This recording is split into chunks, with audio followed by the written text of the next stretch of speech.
Assalamualaikum warahmatullahi wabarakatuh. Jadi di sini saya sedang berada di Masjid Raden Patah Universitas Brawijaya.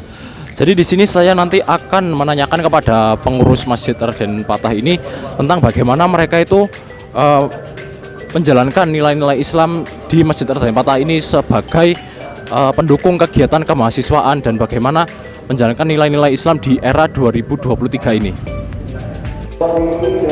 Ya, jadi di sini saya sedang bersama Sultan. Mas Sultan ini anggota dari pengurus Masjid Raden Patah di Universitas Brawijaya. Jadi di sini saya akan menanyakan beberapa pertanyaan ya Mas ya. Jadi pertanyaan pertama itu bagaimana peran Masjid Raden Patah di kampus UB ini mendukung kegiatan keagamaannya mahasiswa? Nah, kalau Masjid Raden Patah ini kan ada keorganisasiannya sendiri yang disebut UMAR, nah, Unit Mahasiswa Masjid Raden Patah.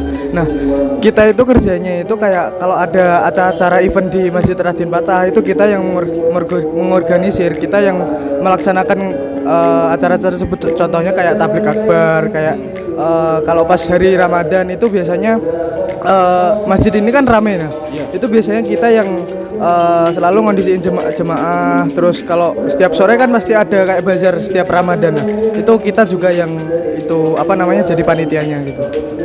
Oh, jadi kurang lebih mungkin kalau misalnya kita itu pernah SMA ya pastinya kurang lebih kayak sama kayak BDI gitu ya.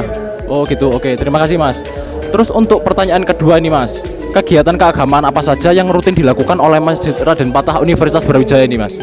Kalau saat ini itu program dari kita itu satu ada setiap namanya KBM, kegiatan Ba'da Maghrib, itu kayak kajian setelah sholat maghrib gitu. Terus ada yang namanya Kismala. Kismala itu kayak kajian di hari Senin sore, di hari Senin sama Kamis itu sore hari sambil bukber bareng gitu. Nah, terus ada yang namanya kita buka kelas psikologi sama kelas pernikah dan parenting. Nah itu programnya selama 1 tahun. Untuk saat ini masih belum berjalan. Insya Allah berjalannya itu tanggal 15 November. Ya. Terima kasih Mas. Masih dengan Damar akan mewawancara dengan Mas siapa? Mas Fatur. Mas Fatur. Oke, di sini saya akan menanyakan bagaimana hukum zakat dan infak di Masjid Raden Patah di kampus UB dan bagaimana mahasiswa itu bisa berpartisipasi.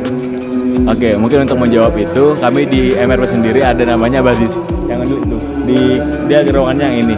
Jadi BAZIS itu Badan Amil Zakat Indonesia kalau nggak salah. Pokoknya ada unit BAZIS sendiri yang buat zakat di MRP ini. Lalu bagaimana cara mahasiswa bisa berkontribusi? Mungkin bisa langsung menanyakan aja kepada BAZIS ya. Mungkin dari kami juga kurang tahu bagaimana sistem masih, tapi untuk kami ada wadahnya yaitu di BAZIS itu. Iya. Oke, pertanyaan selanjutnya, apakah terdapat keagamaan seperti kayak program-program kayak proker gitu, pengajaran agama Islam yang dapat diikuti oleh mahasiswa di Masjid Raden Patah ini? Oke, aku bisa menjawab ya. Jadi untuk program-program yang tentang keagamaan di MRM ini lumayan banyak. Mungkin yang sering kalian tahu itu ada namanya Kismala, yaitu kajian Islam menjelang Ba'da Maghrib. Jadi ini dilaksanakan setiap Senin sama Kamis. Jadi itu sistemnya adalah membawakan orang puasa sunnah. Lalu setelah itu biasanya di akhir tahun bakal ada program namanya Tahfiz Camp, yang mana selama 1 minggu bakal ada camp sendiri buat para penghafal Al-Quran di akhir tahun. Lalu mungkin yang secara akbarnya itu ada namanya GBR Ramadan, yang mana itu kami memfasilitasi seluruh mahasiswa UB yang ingin berbuka ataupun sahur selama kegiatan di bulan Ramadan. Udah. Oke, terima kasih dari Mas Fatur atas jawabannya. Oke. Terima kasih. Nah, tadi udah lihat kan diskusi singkat kami bersama pengurus Masjid Raden Patah. Ya, semoga dengan video ini wawasan kalian akan bertambah dan semoga bermanfaat. Wassalamualaikum warahmatullahi wabarakatuh.